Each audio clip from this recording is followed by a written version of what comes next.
Everybody loves to go to the movies. And what makes movies even better is having great people and great popcorn to share it with. And Mindframe Theaters has both.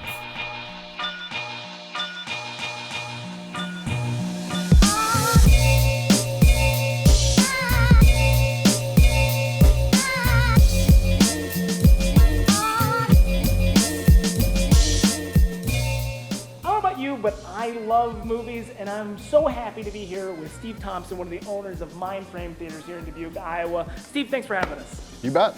Awesome. So tell me a little bit about your story. How did you guys get here? Okay, so my partner Grant, he actually, of course, this theater has been around for close to 30 years. And about 10 years ago, they closed down. And he had, several years beforehand, he had actually managed this theater, okay? But he couldn't keep it. He had young kids and everything, and nights and weekends, just couldn't keep it up. Really enjoyed it, but did a pretty good job with it. And he saw that it had closed down, and he thought to himself, I wonder if it could be reopened, And he called me up, and I had been in the pizza business. I had had some pizza places in Wisconsin and had gotten out of that. And so he thought, hey, he called me up and he said, what do you think? You think we could reopen this as like an independent theater and show like, independent films and things like that? And I was like, maybe. Can't tell you no. So we just kind of called the mall and started looking into it, and little by little it was like, hey, we can pull this off. What's been the hardest part? I mean, in the past 10 years or so, what's been the biggest hurdle for you guys to overcome?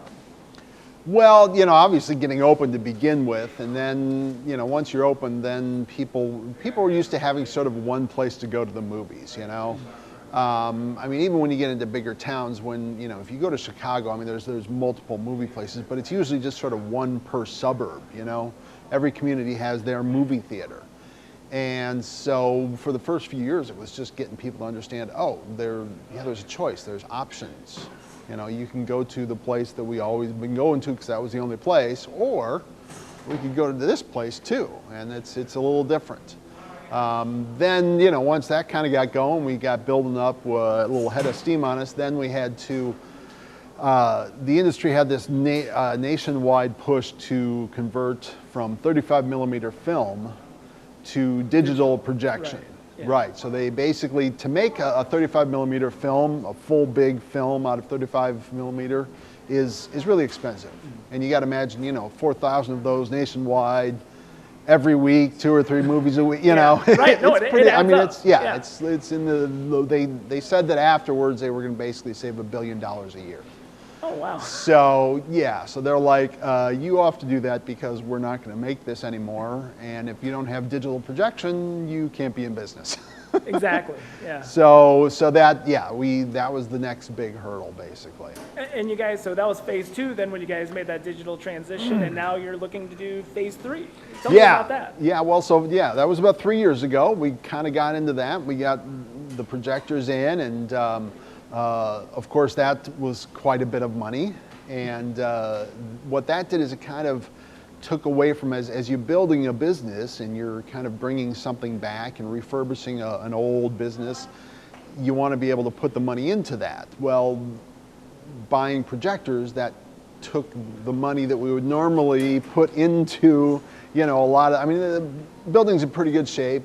We've fixed up a lot of stuff, but there's still a lot of stuff that needs to be fixed. And so those projectors took a lot of that money away from it. So now we're kind of reaching out to the community again and saying, hey, let's see if you can help us out. We're hoping that we can do all the stuff we always wanted to do, and we're hoping to eventually put in brand new seats, really super deluxe recliner seats. Right. And that'll be another thing that will separate you guys from, other people in town, other movie places in town. What else makes you guys unique? Well, we're really handsome. You got that going for you. That's for sure. I mean, we're just filled with good-looking people. You know what? When we first opened, of course, being lovers of going to the movies, it was one of those things where it's like, okay, if you had a movie theater, what would you do? You know, why'd have just great popcorn?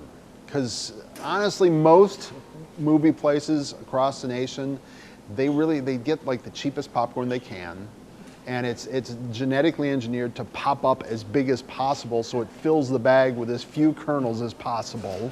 And so we have a gourmet white popcorn. We pop it in clear coconut oil. It's not, you know, a lot of places use like a canola or something like that. It's cheaper, but it's you know, coconut oils. That's the way to go on that. And we just tried to think of all the different ways. We had beer and wine, you know, when you're old enough, why not? I have enjoyed on several occasions getting a bucket of beer, splitting it with a couple of guys, and watching a movie. You have a great selection of drinks, that's for sure. Right. Yeah, and that was not even the soda. You know, one thing that always bugs me, and this is not just in movie theaters, but when you go to like a restaurant or something, it's Coke or Pepsi, right? Right. I'm like, what? You know, I'm like, we got Coke, we got Pepsi, and we got Dr. Pepper. You don't have to make a choice. Coming up is the Julian Dubuque International Film Festival, and you've been partners with that group for a while now, right? Yeah, well, officially last year, we were finally an official venue. We've definitely, since the beginning, since it started, you know, we've been big supporters, because why wouldn't we be? I mean, how awesome is it? It's great. You know, you're bringing in these amazing international and national films that don't necessarily get, you know, a deal to get big wide release, because they're not necessarily as marketable as, say, the Transformers or something. You know, you can't get a toy involved with it, so, you know, but they're great stories, and they're great films to watch, and oftentimes they'll have a star in it, an actor that you know and you recognize. Sometimes not. Sometimes just people that, you know, really quality actors that you've never seen before, and they're telling a great story. So yeah, this is our second year of being an official venue. So all weekend long, we're going to have films out here with them. Super job. You guys have taken, you know, a facility that I'd say was on, you know, it was closed, it was done, and you brought new life into it, and you're going to continue to put more and more new life into it, and bring more and more great films into the community. Steve, if people need to get a hold of you, people need to see showtimes, where should they go? Mindframetheaters.com. Well, Steve, thanks so much for having us on. I really appreciate it, and what an asset you are to the community. Thanks a lot. Appreciate it.